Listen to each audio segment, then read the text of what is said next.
Ismen Abu Hanan SPDI, alhamdulillah telah hadir bersama kita pada subuh hari ini.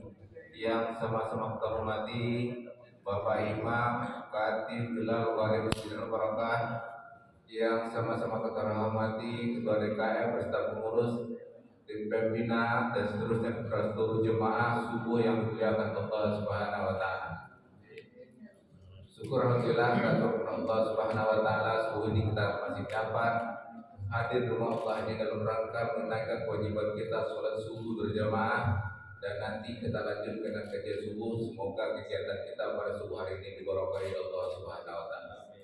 Salam dan salam senantiasa tercurah kepada junjungan kita Nabi besar Muhammad sallallahu alaihi wasallam. Allahumma shalli ala sayyidina Muhammad wa ala ali sayyidina Muhammad. Semoga dengan senantiasa kita berselawat kita mendapat syafaat yang mulia nanti. Amin ya rabbal alamin. Bapak Ibu jemaah subuh yang dimuliakan Allah, seperti biasa kita mengadakan kajian rutin sekali sebulan. Ini jatuh pada minggu kedua. Untuk mulai kajian ini kita awali dengan sama-sama membaca lafaz basmalah kepada Ustaz Ismen Abu Hanan SPDI kami bersyukur. Bismillahirrahmanirrahim. Assalamualaikum warahmatullahi wabarakatuh. Alhamdulillahilladzi ahyana ba'dama amatana wa ilaihi nusyur.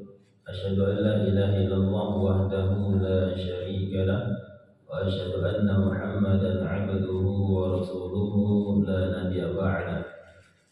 Qala Allah ta'ala fi Qur'anil Karim wa huwa asdiqul qa'ilin, ya ayyuhalladzina amanu taqullaha wa kunu ma'as shadiqin. Qala Rasulullah sallallahu alaihi wasallam, man salaka tariqan yaltamisu fihi ilman sahalallahu bihi tariqan ilal jannah wa ba'd. Baik Bapak Ibu kami hormati, alhamdulillah puji syukur hanya bila Allah Subhanahu wa taala. Pada kesempatan kali ini kita dipertemukan kembali oleh Allah Subhanahu wa taala, diberikan kesempatan dan kesehatan dan tentunya nikmatul iman wal Islam. Mudah-mudahan hadirnya kita di salah satu majelis ilmu pada pagi hari ini adalah bentuk syukur kita kepada Allah Subhanahu wa taala.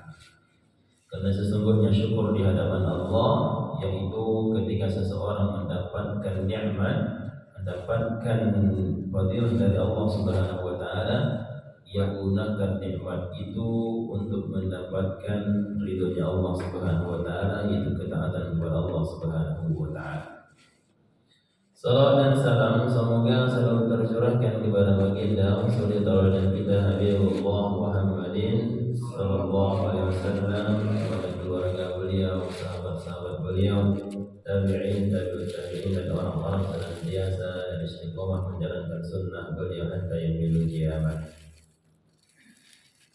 Bapak Ibu yang hormati, pada kesempatan kali ini kita melanjutkan pertemuan yang lalu, yaitu tentang atwarul khalqil insan wal khatimatuhu, yaitu tentang bagaimana tahapan penciptaan manusia, kemudian bagaimana seseorang itu sudah ditetapkan oleh Allah Subhanahu wa taala dia ahli surga, apakah dia termasuk dari ahlun nar. Selanjutnya kita membahas bahwasanya Rasulullah SAW menyampaikan lanjutan sabda beliau, "Fawallahi alladzi la ilaha illa ghairuh, inna ahadakum liya'malu bi'amali ahli jannah hatta ma yakunu bainahu wa bainaha illa dhira'." Ada di antara kalian, kata Rasulullah SAW, la ya'malu bi amali ahli jannah, yaitu kesehariannya itu selalu taat kepada Allah, yang selalu dekat kepada Allah Subhanahu wa taala dan tidak bermaksiat kepada Allah Subhanahu wa taala, hatta ma yakunu bainahu wa bainaha illa dhira', sampai-sampai jarak seseorang itu dengan surganya Allah yaitu hanya sehasta saja. saking taat seorang hamba kepada Rabbnya. Maka seketika kita sebutkan satu amalan saja, dia sudah masuk surga Allah Subhanahu wa taala. Fayasbiqu alaihi kitab. Akan tetapi catatan takdir mendahului dia, fayamalu bi amalin nar fayadkhuluha. Di ujung hayatnya ia melakukan amalan penduduk neraka hatta yadkhuluha, akhirnya dia dimasukkan ke dalam neraka Allah Subhanahu wa taala. Wa inna ahadakum, tetapi kata Rasulullah SAW, ada juga di antara kalian yang mana kesehariannya selalu bermaksiat kepada Allah Subhanahu wa taala. Sampai-sampai jaraknya yakunu bainahu wa bainaha illa dhira. Sampai-sampai jarak di antara neraka hanya sehasta saja. Wa yasbiqu alaihi kitab, tetapi takdir mendahului dia, wa ya'malu bi amali ahli jannah wa yadkhuluha. Tetapi di ujung hayatnya dia melakukan amalan penduduk surga, dia bertobat kepada Allah hatta yadkhuluha, maka dia dimasukkan ke dalam surga Allah Subhanahu wa taala. Ini yang diriwayatkan Bukhari Muslim hadis sahih. Bapak Ibu hormati, dari hadis ini kita paham bahwasanya hidayah yang diberikan oleh Allah Subhanahu wa taala kepada siapa yang dikehendaki oleh Allah Subhanahu wa taala. Bahwasanya Allah Subhanahu wa taala yahdi man ahbabta. Allah itu tidak memberi hidayah kepada siapa yang engkau cintai wahai Muhammad. Walakin Allah yahdi man yasha. Tetapi Allah memberi hidayah kepada siapapun yang dia kehendaki. Makanya Rasulullah SAW kalau dibilang bahwasanya kasih sayang beliau kepada Abdul Muttalib, paman beliau, itu luar biasa. Akan tetapi hidayah itu bukan miliknya. Tetapi ada juga sebaliknya, Wahsy. Wahsy itu seorang budak. Dalam Syarah Nabawi disebutkan seorang budak yang diperintahkan untuk membunuh Hamzah, paman beliau, yang dijelaskan bahwasanya paman beliau luar biasa pembelaan kepada baginda sallallahu alaihi wasallam. Maka Wahsy ini diperintahkan untuk membunuh. Kalau dia dapat membunuh Hamzah, maka dibebaskan dari perbudakannya. Tetapi ketika dia selesai, maka dia bisa berhasil membunuh paman Rasulullah SAW, kemudian dia dibebaskan. Maka Rasulullah SAW secara hati, ya luar biasa bencinya mungkin pada Wahsy. Tetapi Allah berkata lain dengan hal itu. Tapi Allah beri hidayah kepada orang yang membunuh paman beliau. Maka hidayah itu miliknya Allah Subhanahu wa taala, dan tidak ada seorang pun yang menggaransi iman kita. Maka dalam kehidupan ini Rasulullah SAW menyampaikan, ada di antara kalian kesehariannya taat kepada Allah Subhanahu wa taala, dekat kepada Allah Subhanahu wa taala, tetapi ternyata penghujung hayatnya melakukan amalan penduduk neraka dan dia dimasukkan ke dalam neraka Allah Subhanahu wa taala. Baik, kita ambil contoh. Banyak lembaran-lembaran sejarah yang disampaikan dalam kitab-kitab para ulama, disampaikan oleh para ulama. Yang pertama yang disebutkan Bal'am bin Bawra. Bal'am bin Bawra ini ulamanya Bani Israel. Yang mana kata para ulama, Bal'am bin Bawra ini ketika dia mengangkat tangannya kepada Allah, meminta kepada Allah, tidak ada satu doa pun ditolak oleh Allah Subhanahu wa taala. Ini Bal'am bin Bawra, ulamanya Bani Israel ketika zaman Nabi Musa alaihissalam. Akan tetapi apa di ujung ayatnya justru meninggalkan agama Nabi Musa alaihissalam alias dia keluar dari Islam sampai dia meninggal dunia dalam keadaan kafir. Ulama, apalagi kita orang biasa. Rajulun fuah, sahabat baginda sallallahu alaihi wasallam, ikut hijrah ke Habasyah. Satu liqa dengan Rasulullah, disampaikan nasihat dari baginda sallallahu alaihi wasallam, tetapi dengan kecintaannya minum khamar, akhirnya dia murtad meninggalkan agama Rasulullah sallallahu alaihi wasallam. Jadi nggak ada yang bisa menjamin kita dalam kehidupan, apalagi kita orang biasa. Maka minta terus hidayah kepada Allah Subhanahu wa taala. Makanya dalam sholat kita setidaknya 17 kali kita memohon kepada Allah agar ihdinas siratal mustaqim. Maka dalam ayat ini kita dapatkan ihdinas siratal mustaqim. Wahai Allah, berilah kami ihdina, hidayah, petunjukmu, yaitu siratal mustaqim, yaitu jalan yang lurus. Nah, pertanyaannya apa selama ini kita ibadah? Sampai-sampai 17 kali Allah perintahkan kita untuk minta hidayah kepadanya. Apakah selama ini kita beribadah itu tidak lurus sesuai sunnah Rasulullah SAW? Sehingga kita memohon setiap hari 17 kali setidaknya. Bahkan kalau ada yang sholat sunnah yang 12 rakaat itu rawatib tidak ditinggalkan, sudah berapa kali memohon kepada Allah, ya Allah, berilah kami hidayah lurus ya Allah. Apakah jalan kita selama ini belum lurus untuk mendapatkan ridhonya Allah? Maka para ulama menyampaikan bahwasanya kenapa kita harus meminta hidayah ihdinas siratal mustaqim? Kalau sudah benar pemahaman kita sesuai Quran dan Sunnah, semoga Allah istiqomahkan kita sampai penutup mata. Kalau seandainya kita itu ternyata salah dalam menjalankan syariatnya Allah Subhanahu wa taala, semoga Allah luruskan kita sebelum kita menutup mata. Makanya pentingnya minta hidayah kepada Allah Subhanahu wa taala. Hidayah itu miliknya Allah Subhanahu wa taala. Maka minta hidayah kepada Allah. Maka lanjutan hadis Rasulullah SAW menyampaikan, wa inna ahadakum la ya'malu bi amali an-nar hatta ma yakunu bainahu wa bainahu illa dhira. Sampai-sampai seseorang itu saking dia bermaksiat kepada Allah, mungkin semua amal maksiat dia kerjakan, maka tentunya dia itu, kata Rasulullah SAW, dekat sekali dengan nerakanya Allah Subhanahu wa taala. Akan tetapi catatan takdir mendahului dia, fa ya'malu bi amali ahlin nar ahlil jannah hatta yadkhuluha. Maka disebutkan kisah yang disebutkan Abu Hurairah radhiyallahu anhu, ada seorang sahabat yang mana sahabat ini disampaikan Abu Hurairah radhiyallahu anhu, yang mana sahabat ini adalah penduduk surga yang belum pernah menempelkan keningnya di tanah untuk bersujud kepada Allah Subhanahu wa taala. Kenapa bisa demikian?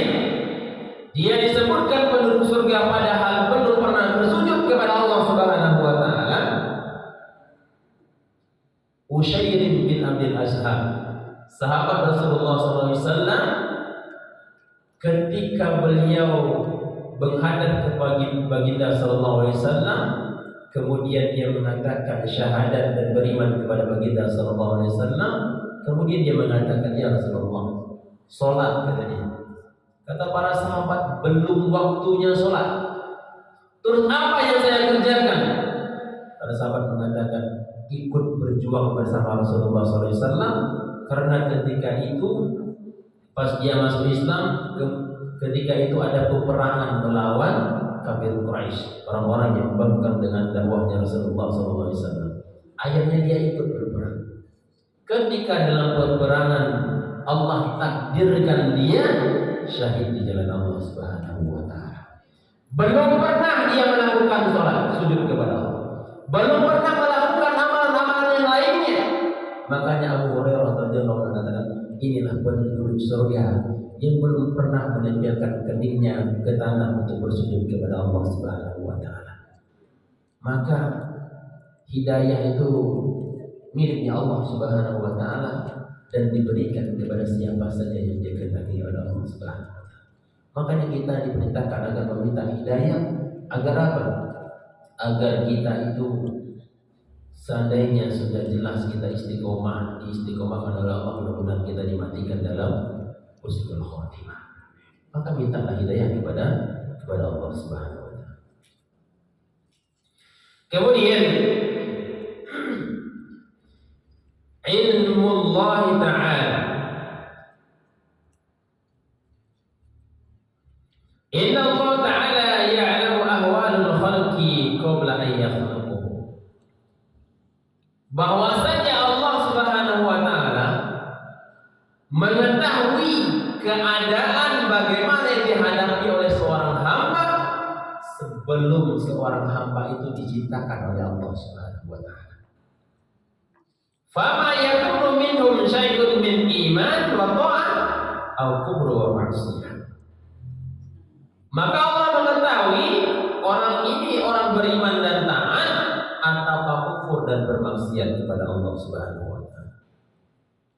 Ataupun sa'adah wa syaqawah, ataupun dia itu senang dalam hidupnya ataupun dia sengsara dalam hidupnya. Illa ya'lamullahu wa iradatuhu. Dan itu semua dalam pengetahuan Allah dan keinginannya Allah Subhanahu wa Ta'ala. Wa qad takatharat an-nusus bi dzikri kitab as-sabiq. Fa fil Bukhari an Ali bin Thalib radhiyallahu anhu an Nabi sallallahu alaihi wasallam, "Ma min nafsin manfusah illa wa qad kataba Allahu makanaha minal jannati aw an-nar." Tidaklah seorang muslim ataupun siapapun yang nafsin, seseorang itu ketika didiamkan roh di dalam jasadnya, maka wa qad kataballahu makanaha minal jannah aw an-nar. Allah sudah tetapkan dia penduduk surga atau penduduk neraka. Itu sudah ketetapan Allah Subhanahu wa Ta'ala. Wa illa qad kataba syaqiyatan aw sa'idan, atau sudah ditetapkan senang dan susahnya. Maka faqala rajul, kemudian seorang laki-laki bertanya kepada Rasulullah sallallahu alaihi wasallam, "Ya Rasulullah, afala namkuthu ala kitabina wa nad'u al-amal?"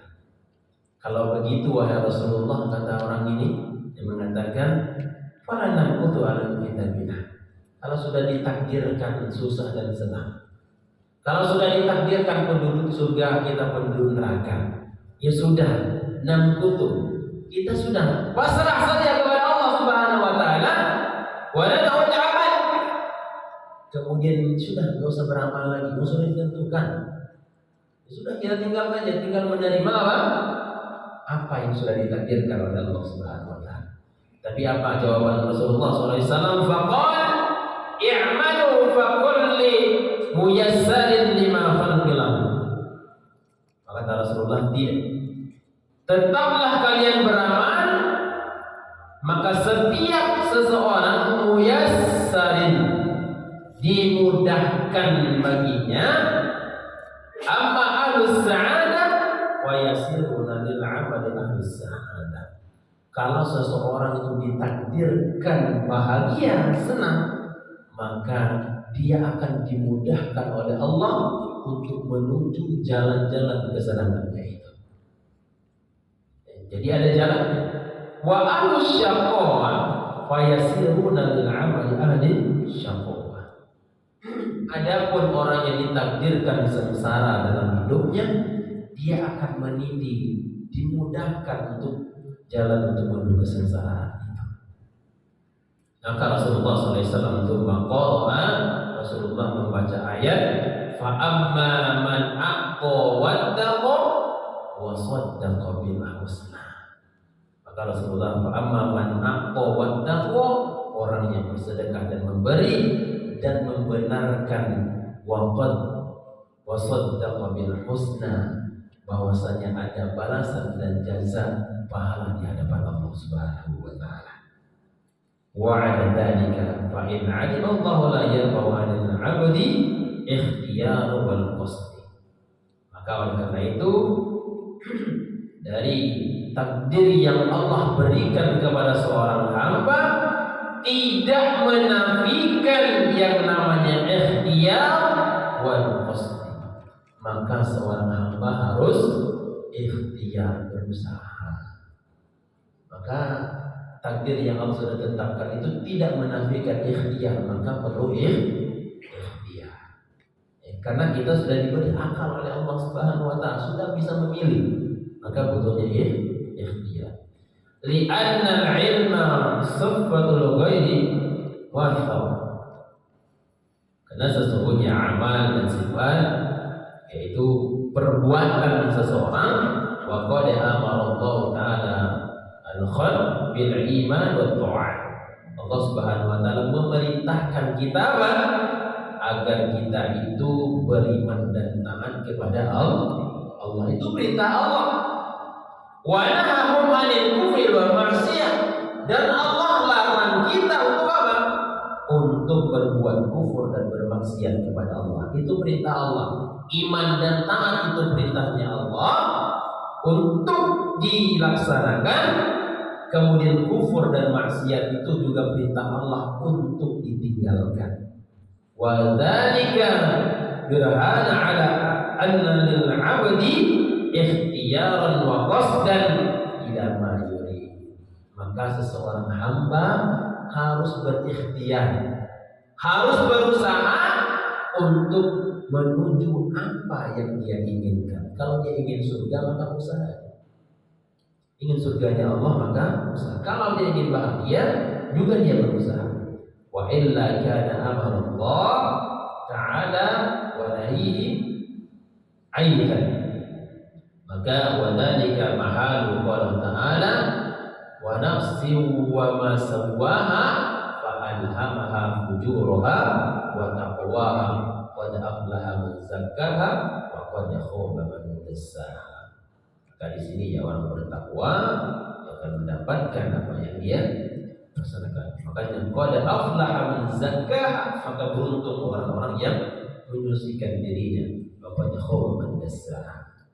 Jadi orang ikhtiar itu tidak menafikan apa yang sudah ditakdirkan oleh Allah Subhanahu wa taala. Kemudian ihtijaju bil qadri, yaitu berargumen. Berargumen apa? Bahwasanya seseorang itu dengan takdir itu dia bisa beralasan. Bagaimana hukumnya dalam Islam?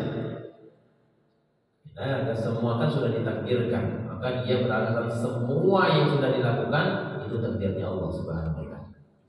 Laqad amarna Allah ta'ala bil iman bihi wa ta'at.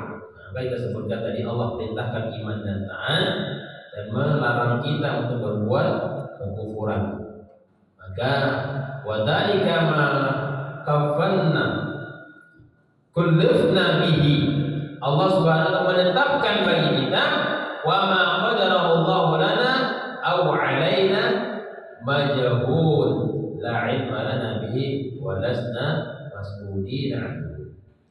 Kalau sudah ditetapkan oleh Allah Subhanahu wa taala, sudah dibebankan oleh Allah Subhanahu wa taala, maka kita tidak tahu apa yang ditakdirkan oleh Allah Subhanahu wa taala. Makanya butuhnya itu kita ikhtiar kepada, dan kita tidak berhak untuk bertanya kepada Allah Subhanahu wa taala. Fala yahtaju sahibul dhalalah wal kufri wal fusuq bi qadarillahi wa kitabatihi wa iradatu qabla hukum dzalika minhu. Qala ta'ala fa qul i'malu fa sayarallahu amalakum wa rasuluhu wal mu'minun. Maka fala yahtaju, dan tidak boleh beralasan orang yang tersesat dan berbuat kekafiran dan kefasikan dengan mengatakan bahwa isu itu adalah takdirnya Allah Subhanahu wa taala. Karena semua keburukan itu maka dilandaskan kepada nafsu, kepada dirinya, dan semua kebaikan itu disandarkan kepada Allah Subhanahu wa taala. Kenapa? Karena keburukan itu seseorang itu bisa memilih. Orang itu bisa memilih. Illa kecuali orang-orang yang ditakdirkan oleh Allah Subhanahu wa taala mungkin kurang dalam kehidupan dunia. Contoh kita ambil, nanti di yaumil kiamah itu setidaknya ada 4 orang. 4 orang yang mungkin diringankan oleh Allah Subhanahu wa taala mungkin secara hisab dan seterusnya. Yang pertama itu majnun, orang hilang akalnya dalam kehidupan dunia ini. Siapa mereka? Orang gila. Kemudian balita, anak orang kafir yang meninggal sebelum balik. Kemudian yang ketiga yaitu orang masuk Islamnya sudah pikun, di penghujung hayatnya baru masuk Islam. Kemudian yang keempat masa fatrah. Fatrah ini seseorang yang tidak bisa mendapatkan wasilah hidayah. Dia tidak bisa keluar dari daerah itu untuk mendapat hidayah, dan juga hidayah orang pun dakwah ke sana pun tidak bisa. Maka kayak gini ini lalu anzim, mereka itu tidak diadab oleh Allah Subhanahu wa taala hatta naba'atha rasulah, sampai Allah mengutus seseorang untuk menyampaikan hidayah itu. Itu fatrah namanya. Nah, kalau orang yang benar kekurangan dalam kehidupan ini, bukan berarti mereka tidak ditanya oleh Allah Subhanahu wa taala. Apalagi orang yang jelas-jelas mereka bisa berpikir, sudah sekolah, sudah bisa berpikir, normal akalnya, tentu semua itu akan dipertanggungjawabkan di hadapan Allah Subhanahu wa taala. Dan itu tentunya apapun yang dia lakukan akan bertanggung jawab apa yang dia lakukan dalam kehidupan dunia. Bahkan orang empat tadi yang kita sebutkan itu pun tetap Allah tanya nanti di yaumil kiamah. Maka nanti di yaumil kiamah 4 orang ini protes kepada Allah Subhanahu wa taala. Orang gila mengatakan, wahai Allah, seandainya engkau dulu tidak cabut yang namanya akal normal seperti orang lain, tentunya aku tidak akan berbuat kufur kepadamu. Ini alasannya. Orang gila mengatakan, coba saya dulu tidak hilang akal, aku akan taat pada. Orang bayi, anak-anak orang kafir juga, anak balita, orang tuanya kafir juga mengatakan, seandainya engkau hidupkan aku, wahai Allah, yang malah sampai aku dewasa, tentu aku akan memeluk agamamu dan taat kepadamu. Jadi juga orang-orang yang sudah tua, ya Allah, seandainya saya memeluk Islam itu masih muda, yang tidak pikun, tentunya aku taat. Ini sudah penghujung, nggak bisa berpikir lagi, sudah pikun baru masuk Islam. Dan juga orang-orang yang masa fatrah tidak bisa keluar dalam hal mencari hidayah, dan hidayah pun tidak masuk. Mereka akan beralasan, wahai Allah, seandainya engkau kirim orang mendakwahi kami, atau kami bisa mendatangi hidayah itu, tentu itu akan kami lakukan. Maka pertanyaan Allah cuma satu nanti di yaumil kiamah kepada orang-orang ini. Apa kata Allah Subhanahu wa taala? Benar kata Allah, kalau seandainya aku berikan apa yang kalian inginkan tadi, orang gila pengen normal, itu bukan keinginan, itu ujian. Orang kemudian orang meninggal dunia, orang-orang kafir pun itu takdirnya Allah. Orang pikun dan orang-orang fatrah pun itu ada takdirnya Allah Subhanahu wa taala. Benar kata Allah, seandainya kalian diberikan apa yang kalian inginkan tadi, kalian beriman kepadaku dan taat kepadaku, ya wahai Allah, apapun yang engkau perintahkan akan kami laksanakan. Kalau begitu kata Allah Subhanahu wa taala, udkhulun nar, semua kalian kata Allah masuk ke nerakanya Allah Subhanahu wa taala. Disuruh masuk neraka. Akhirnya mereka protes, wahai Allah, kalau masuk neraka enggak mau. Kata Allah, apa kata Allah Subhanahu wa taala? Di akhirat kau melihatku saja tidak taat dengan perintahku. Bagaimana kalau di dunia tidak pernah melihat aku, apakah kalian tetap taat kepadaku? Di akhirat itu melihat Allah, itu pun gak taat ketika Allah perintahkan masuk ke dalam neraka. Maka Rasulullah SAW mengatakan, seandainya mereka tadi taat ketika Allah perintahkan masuk ke nerakanya Allah, tentu mereka semua akan dimasukkan ke surga Allah Subhanahu wa taala. Kenapa? itu bukti ketaatan mereka kepada Allah. Tetapi kata Rasulullah SAW, ada orang itu nanti dia menjadi orang seperti ini ketika Allah perintahkan masuk neraka, lari dia masuk neraka, kemudian dimasukkan ke surga oleh Allah Subhanahu wa taala. Ini dalil wa yatubillah, kita tidak ingin diuji dengan wa yatubillah, kita berlindung kepada Allah yang mungkin hilang akal. Tapi kita tidak menjamin apa kita mulus-mulus saja dalam kehidupan kita. Seandainya diuji tentang hal itu, maka ini dalil bagi orang-orang yang mendapatkan ujian itu. Kalau seandainya nanti dia memiliki kiamat, ditanya oleh Allah Subhanahu wa taala, kemudian perintahkan masuk neraka, masuklah ke dalam neraka, insya Allah itu akan mendapatkan apa? Surga Allah Subhanahu wa taala. Tapi masalahnya orang gila itu nggak ikut taklim, ya nggak tahu dalil ini. Orang-orang pikir, orang fitrah nggak tahu. Tapi ya seandainya dia tahu perintah ini, maka masuk ke dalam neraka Allah, maka dia akan masuk ke dalam surga Allah Subhanahu wa taala. Itu saja yang tidak bisa ikhtiar, masih ditanya oleh Allah Subhanahu wa taala di yaumil qiyamah. Bagaimana dengan orang-orang yang diberikan bahkan dia sekolah yang tinggi dan bisa berpikir dan paham tentang mana kebaikan dan keburukan, kok dia nisbatkan kekufuran dan kefasikan itu kepada Allah Subhanahu wa taala? Maka ikhtiar itu penting dalam kehidupan kita agar apa? Amma ba'da ruku'il maqdur fayakuna ihtijaju bil qadri ma'adzanan bihi lima yajadul mu'min bil rahati 'inda al-khusu'ah lil qada'illahi ta'ala. Kalau sudah ditetapkan, yaitu takdir sudah mengenai kita, yaitu misalkan musibah ataupun orang-orang yang kita cintai meninggal dunia, bangkrutnya mungkin perusahaan, pekerjaan, dikeluarkan, PHK dan lain sebagainya, musibah dan lainnya. Kalau sudah terjadi, fa'adzuna, maka boleh diizinkan kepada kita untuk menyandarkan semua itu karena takdirnya Allah. Agar apa? Agar seseorang rahatun inda khusu'i li qada'illah. Agar orang itu apa? Bisa tenang bahwa semua yang terjadi adalah berkat kehendaknya Allah Subhanahu wa taala. Kalau ini semuanya ke kita, ya musibah boleh kita sadarkan itu takdirnya Allah. Itu takdirnya Allah. Agar apa?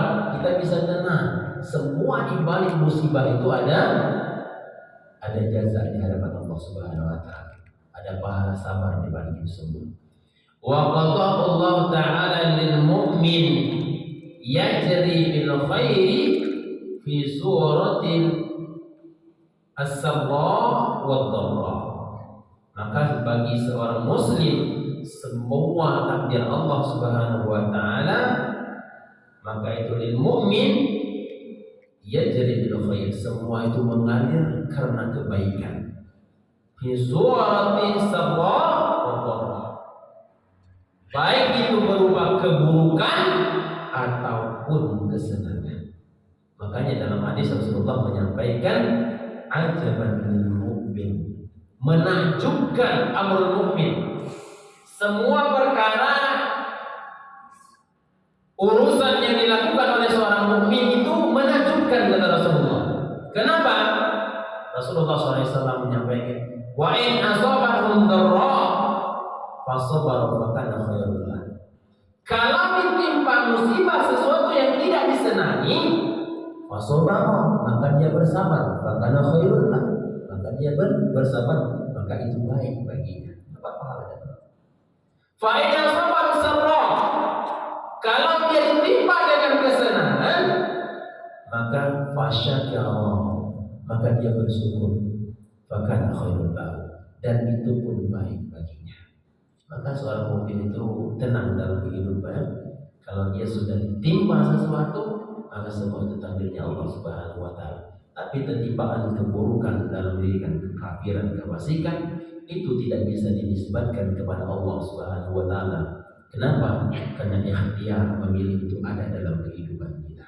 Diberikan oleh hak oleh Allah Subhanahu wa taala.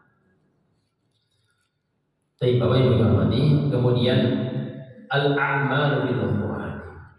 Kemudian penutupnya bahwasanya dalam hadis ini disebutkan rawal Bukhari, bahwasanya Imam Bukhari menyampaikan hadis Sahl bin Sa'id dari Sahl bin Sa'id dari Nabi sallallahu alaihi wasallam bahwasanya semua amal itu tergantung pada ujungnya atau penutupnya.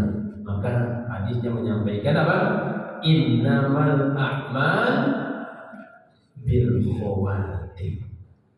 Bahwasanya amal itu tergantung dengan penutupnya. Makanya hadis tadi ada orang yang beramal terus tapi ujungnya maksiat, akhirnya suul khotimah. Ada orang yang bermaksiat tapi ujungnya bertaubat, akhirnya masuk surga Allah Subhanahu wa taala. Makanya Rasulullah mengatakan innamal a'malu bil khawatim, sesungguhnya amal itu tergantung dengan penutupnya. Wa ma'na dzalika anna in kataba lahu al-iman man kataba lahu al-iman wa ta'ah akhirul umri. Maka makna dari hadis ini, siapa yang dituliskan baginya iman dan taat sampai akhir hayatnya, qala yaqulu billahi wa ya'si lahu hinan thumma yufaquhu Allah ta'ala lil iman wa ta'ah fi fatrati minaz zaman. Maka bagi orang yang ditakdirkan iman dalam akhir hayatnya, maka dia akan beriman. Wa yamutu ala dzalika fa yadkhulul jannah. Maka dia mati dalam iman, maka dia akan mendapatkan yang namanya surganya Allah Subhanahu wa taala. Bi kasbil 'abdi wal amali wa iradati. Wa yantaqu bi kalimatil kufri wa ya'malu bi ahmalin nar wa yamutu ala dzalik wa yadkhulun nar. Begitu juga orang-orang yang melakukan amal penduduk. Maka fala yaghtarranna bi dhahiril halil insan. Maka jangan tertipu dengan keadaan seseorang, dengan kesolehan seseorang, dengan kebaikan dan sebagainya. Fa innal ibratil bil khawatim, karena sesungguhnya amal itu yang menentukan dalam kehidupan. Lihat di akhir hayat seorang hamba, itu yang bikin menjadi patokan seorang hamba, bagaimana dia dalam akhir hayatnya. Wala ya'sa min mudharil halil insan, tapi jangan berputus asa juga dalam keadaan seorang manusia. Wa ana ibratan bil khawatim, dan juga nas'alullah ta'ala syabatul 'alal haqqi wal khair wa husnul khatimah. Dan kita berharap kepada Allah Subhanahu wa taala agar diberikan yaitu hak dan juga husnul khatimah. Karena Nabi sallallahu alaihi wasallam, bahwasanya Nabi sallallahu alaihi wasallam menyampaikan yaktsuru fi du'aihi. Rasulullah SAW dalam penghujung ini hadis ini menyampaikan bahwasanya Rasulullah SAW yukaffiru fi du'aihi. Rasulullah itu paling banyak berdoa yang diajarkan kepada kita, dan doa ini kalau bisa harus kita hafalkan dan terus meminta kepada Allah Subhanahu wa taala. Apa kata Rasulullah SAW? Ya muqallibal qulub wa absar tsabbit qalbi ala dinik. Ini doa Rasulullah. Wahai yang membolak-balikkan hati, kata Rasulullah, ya muqallibal qulub, yang maha membolak-balikkan hati, tsabbit qalbi ala dinik, teguhkanlah hatiku dalam agama. Maka tetap dalam agama. Jadi yang memiliki hati itu adalah Allah Subhanahu wa taala.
Mungkin suruh break dulu, minum dulu.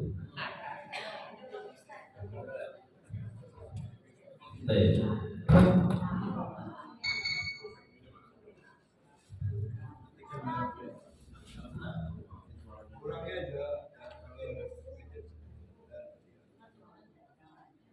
Baik, kita lanjutkan. Karena Nabi sallallahu alaihi wasallam yaqturu fi du'aihi yamqallibul qulub wal absar tabbit qalbi ala dini.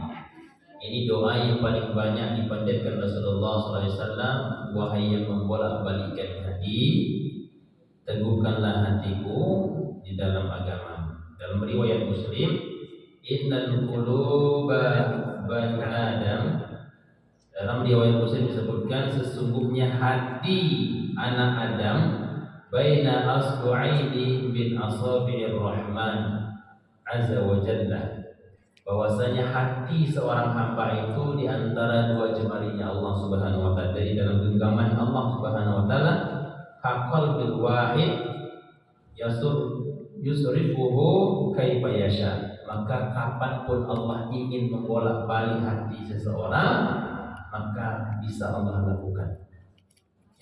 Jangankan, makanya kalau kita ingin agar orang yang kita dekat, istri, anak dan sebagainya, agar taat kepada Allah Subhanahu wa taala, maka mintalah kepada Allah Subhanahu wa taala.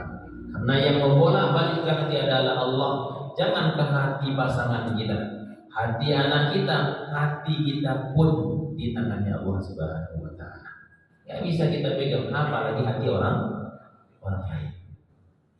Maka minta kepada Allah Subhanahu wa taala. Makanya Rasulullah SAW menyampaikan dalam redaksi yang lain, Allahumma sarrif qulubuna ala ta'atik. Yang membolak-balikkan hati, maka teguhkan hati, palingkan hati kami dalam ketaatan kepada-Mu.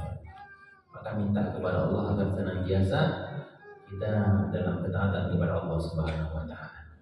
Kemudian qala Ibnu Hajar Al-Haytami, Ibnu Hajar Al-Haytami mengatakan, Inna khatimah tansu, bahwasanya suul khotimah, akhir yang buruk itu, takuna wal iyad billah, kita beri kepada Allah Subhanahu wa taala, bisababin dasisati bil batiniyah lil 'abdi, bahwasanya sebab orang menjadi suul khotimah itu, meninggal dalam keadaan suul khotimah, apa penyebabnya? Kata Ibnu Hajar Al-Haytami, bisababin dasisati batinihi lil 'abdi, ada dalam hatinya menyimpan atau tersembunyi rencana bibit-bibit keburukan. Jadi tidak ada yang tahu dalam hatinya ada bibit keburukan, dia bermaksiat kepada Allah. Wala yadlu'u 'alaiha nas, dan bibit itu tidak diketahui oleh orang manusia.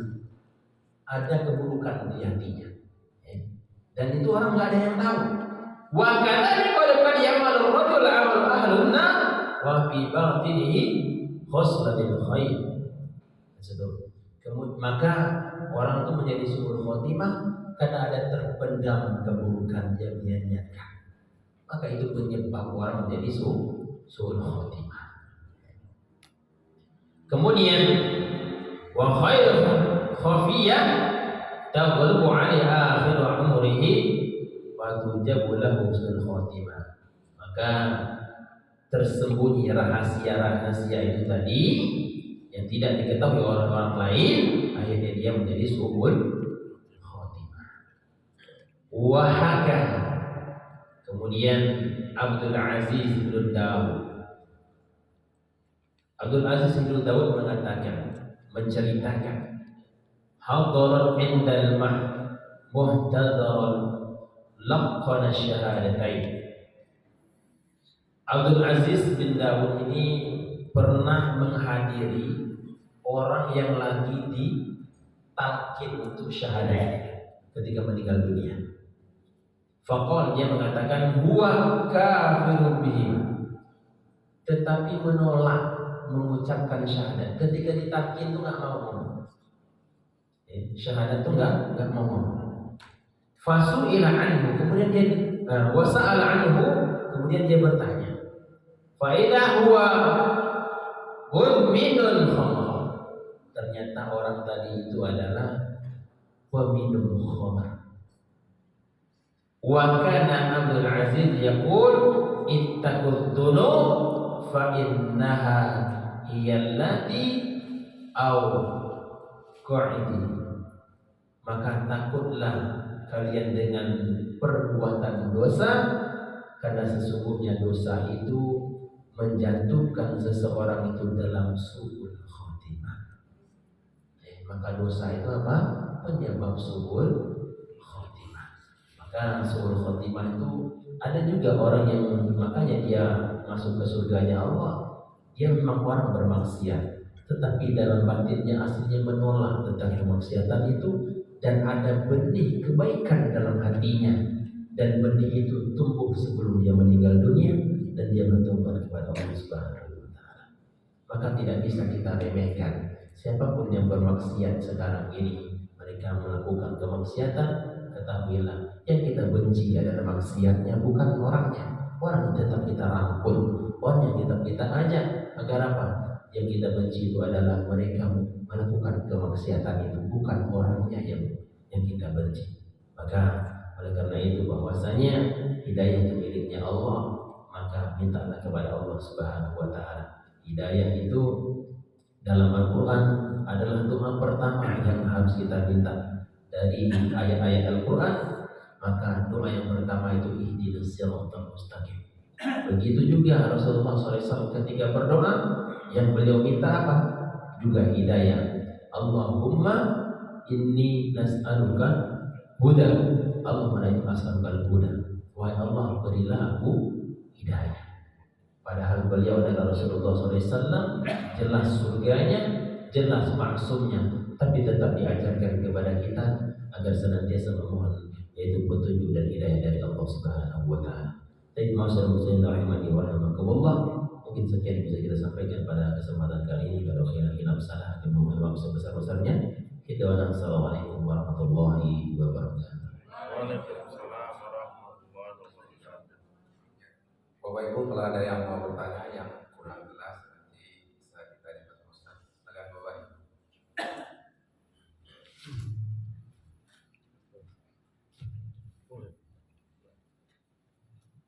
Sudah jelas semuanya. Aduh Pak, silakan Pak Haji Ismail.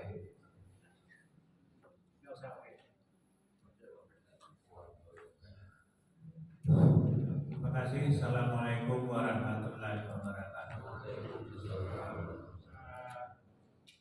Sungguh menarik perhatian bagi kami Pak Ustaz. Dari awal pembicaraan tadi, ketemuan itu sudah ditentukan oleh Allah Subhanahu wa taala.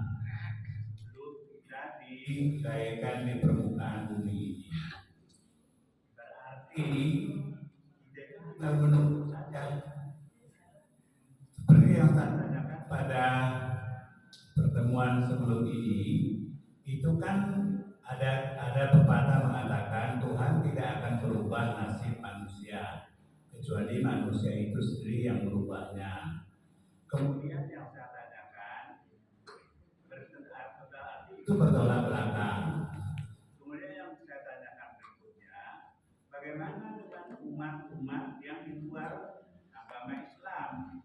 Itu kan juga umat Nabi, umat Allah juga ya. Ya Ustaz, jadi mohon penjelasan kira-kira bagaimana nasib kita ini ke depan kalau tadi dikatakan di akhir ada yang kalau memang sudah takdirnya di akhir itu ada dia berbuat baik, dia akan masuk surga. Tapi orang yang selama ini berbuat kebaikan terus, tapi di akhirnya dia berbuat jelek, jadi dia akan masuk neraka. Nah, ini mohon, kami ini rasa berdebar-debar rasanya. Jadi mohon pencerahan lah, kira-kiranya bisa masuk surga.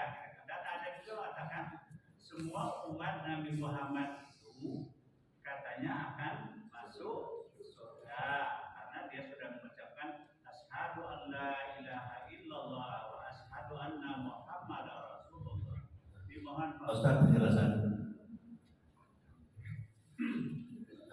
Ini tadi ini saya jelaskan sebenarnya tadi sepanjang pengajian itu.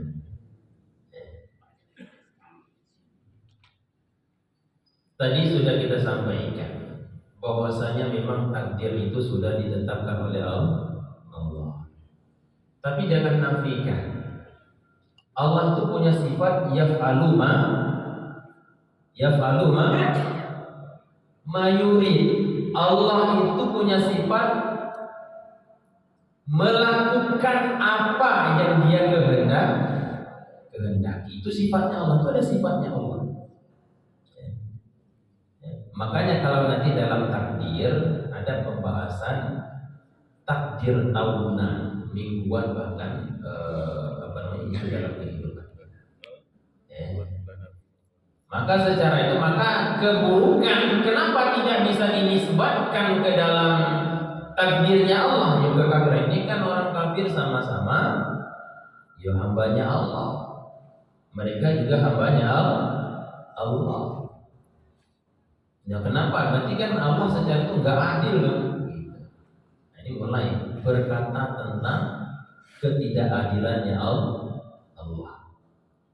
Maka kita sampaikan tadi itu pertanyaan itu sudah ditanyakan tadi dan sahabat Rasulullah SAW. Kalau memang kayak gitu ya sudah pasrah aja sekalian daripada capek-capek beramal. Tapi ternyata tidak. Ikhtiar itu penting. Apakah dakwah kita kedengar enggak dengan orang-orang kafir? Kedengar enggak dengan orang non-muslim? Ya bukan kedengar lagi, kalau dikelilingi dengan masjid rumahnya. Ya, jadi ikhtiar hidayah itu perlu makanya hidayah itu kalau pembahasannya hidayah itu ada dua. Ada hidayatul irsyad, ada hidayatul taufik. Hidayah itu ada irsyad, ada taufik. Kalau taufik kayak Umar bin Khattab radhiyallahu anhu, dia tanpa meminta, tidak meminta dia, tapi langsung diberikan oleh Allah Subhanahu wa taala hidayah. Tetapi ada irsyadnya kayak kita ini, hidayah itu irsyad. Yo kalau mau hidayah, yo boleh nih bahasa Jawa. Dicari, yo taklid. Yo aduh orang yang diberikan tanpa bujuk-bujuk apa? Dia beriman dengan hal itu. Tapi keburukan itu tidak bisa dinisbatkan karena apa? Dia bisa memilih dalam kehidupan. Bisa memilih. Kemudian bukankah umat Islam itu semuanya masuk surga? Iya, jelas itu jelas. Man kana akhir kalamihi la ilaha illallah dakhalal jannah. Siapapun yang akhir kalamnya, ucapannya la ilaha illallah, maka dia dimasukkan surga oleh Allah SWT. Pasti. Itu jelas. Itu akidah kita jelas. Orang beriman pasti semua masuk surga. Tapi persoalannya, apakah langsung masuk surga? Apa transit dulu di neraka? Kalau memang dia secara ahli tauhid, ingat la ilaha illallah Muhammadur Rasulullah ini kalau benar tidak tercampur dengan kesyirikan, Allah ini pasti masuk.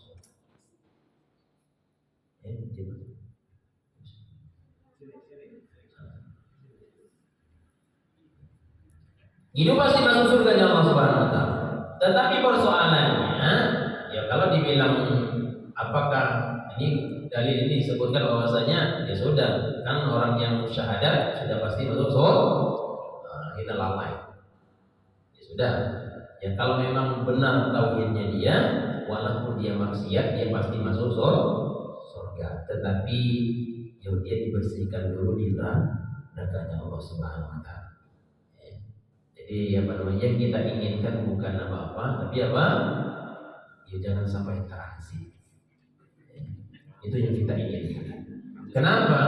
Karena di dalam Al-Quran disebutkan sehari di akhirat itu ka'alfi sanatin mimma ta'uddu. Sehari di akhirat itu hitungan dunia itu 1000 tahun. Ya enggak lama-lama, setengah hari aja di neraka. 500 tahun. Ya. Tapi jelas, tapi masih ada kesempatan. Yang namanya iman dalam hati itu masih basah dengan iman, itu tidak dimakan oleh api neraka. Tidak dimakan. Bekas sujud, apalagi bekas sujud seorang hamba itu tidak dimakan oleh api neraka, dan itu akan dikeluarkan oleh Allah Subhanahu wa taala. Ya. Tapi ya jelas dengan syahadat yang benar-benar dilakukan. Syahadat yang dengan konsekuensi syahadat itu apa yang dia kerjakan. Nah, bukan berarti kita sampaikan sini ancaman. Ya, wa iyadzubillah, di rumah diancam istri, di kantor diancam atasan, di masjid diancam neraka. Putus, balik-balik ke sholat. Ya. Jadi ancaman itu maksudnya apa? Yang kita sampaikan apa? Kehati-hatian kita agar apa? Ya selalu taat kepada Allah Subhanahu wa taala. Makanya akhir tadi kita sampaikan bahwasanya orang itu akan diwafatkan dengan kebiasaannya. Ya, makanya ada orang wafat dalam keadaan sholat. Ya, dia memang harus sholat. Diwafatkan ketika baca Quran. Dengan diambil Quran, saya baca Quran. Maka kebiasaan itu mudah-mudahan kita diwafatkan dalam keadaan itu. Ya, itu yang kita inginkan. Makanya kita minta terus hidayah kepada Allah Subhanahu wa taala. Dan penyampaian seperti ini bukan disampaikan orang baru tahu barang gitu Pak. Rokok, sholat dia belum. Ya orang-orang yang baru hijrah, ya sampaikan mereka ya keutamaan taubat. Keutamaan orang-orang yang mendapatkan taubat itu di sisi Allah Subhanahu wa taala. Ya, bagaimana wudhu yang baik. Tapi kalau orang banyak, saya yakin di sini sudah banyak kajian, ya kan? Maka orang banyak kajian itu ya agak-agak mendalam dikit pembahasan. Ya. Tentunya masalah takdir, tentunya jangan terlalu banyak kita persoalkan. Maka ikhtiar kita itu penting dalam kehidupan kita. Maka kita butuh ikhtiar mencari hal itu. Tapi wallahu a'lam, mungkin itu bisa kita sampaikan. Assalamualaikum warahmatullahi wabarakatuh. Waalaikumsalam warahmatullahi wabarakatuh. Sudah kita tutup Bapak Ibu. Bapak saya ada pertanyaan. Itu Ibu deh. Ibu ada satu.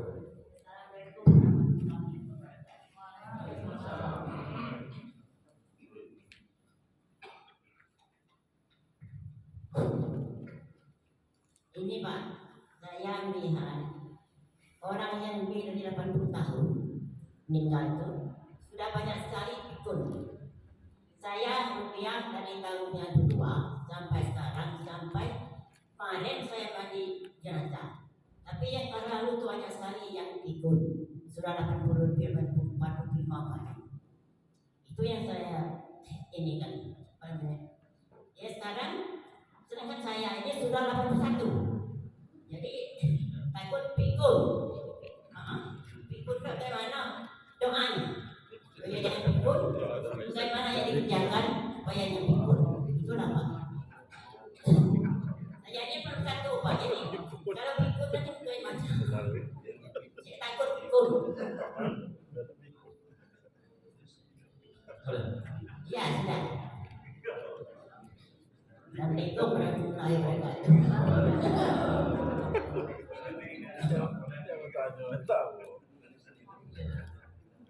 Ini gimana doanya agar tidak pikun? Nah, tapi saya sampaikan ini realita. Rata-rata orang yang kemudian selalu dalam ibadah kepada Allah Subhanahu wa taala, ta'lim dan sebagainya, belum pernah saya dapatkan mereka pikun sejauh ini, Pak. Tapi wallahualam ya, guru saya dulu pada putih semua di pondok itu, putih semua perempuan semua. Ngajar itu masih jernih sekali, padahal udah tua sekali. Ya, bahkan masuk kelas kadang dipegang tangan. Ya, di pondok kan gak ada main-main pensiunan, Pak. Yo ada ibu ngajar gitu. Kalau PNS ya pensiun, kayak itu sudah pensiun, tidak dipensiunkan. Tapi yakinlah, tentunya minta kepada Allah Subhanahu wa taala agar ya, minta itu ini secara keinginan. Kita itu tidak diwajibkan memohon dengan bahasa Arab itu enggak. Tidak di harus bahasa Arab itu tidak. Jadi apapun keinginan kita dengan bahasa Indonesia pun tidak ada masalah. Bil khusus fi shalah ketika sujud itu apa? Itu aqrabul 'abd. Paling dekat hamba dengan Rabbnya indal 'abdi inda sujudi faqtarud du'a. Maka mintalah kepada Allah. Kenapa? Paling dekat hamba dengan Rabbnya itu ketika sujud, maka perbanyak doa. Nah, tapi kalau doa dalam sholat jangan bahasa Indonesia. Kalau bahasa Indonesia batal ya langsung. Karena enggak boleh. Ya. Bagaimana saya mau doa ketika sujud? Kalau bahasa Indonesia dalam hati aja. Ya boleh itu. Ya Allah, mau ini batal. Dia batal. Tapi mohonlah kepada Allah Subhanahu wa taala diberikan pikun. Seandainya dipanjangkan umur lagi mungkin sampai 90 dan seterusnya, ya mudah-mudahan diberkahkan umurnya. Seandainya ujungnya nanti toh pikun, ya orang yang zawalul akli, orang yang mohon maaf akalnya tidak sempurna, mereka tidak dihukumi. Mereka tidak dihukumi. Orang yang zawal, orang gila, bukan dia balik umur 15, pas balik gila sampai mati, dihukumi dia tidak. Sepanjang dia meninggal itu kan, orang itu enggak mukallaf, sholat siang itu enggak wajib bagi dia. Karena salah satu wajib mukallaf itu al-aql, itu rata, harus berakal. Anak kecil berakal enggak? Akal, tapi belum sempurna, maka dia enggak wajib. Maka seandainya diuji, ya, maka minta kepada Allah Subhanahu wa taala, seandainya kita diuji, ya kita semua dalam hal itu, tentunya kalau sudah di luar nama kita tidak dihukumi.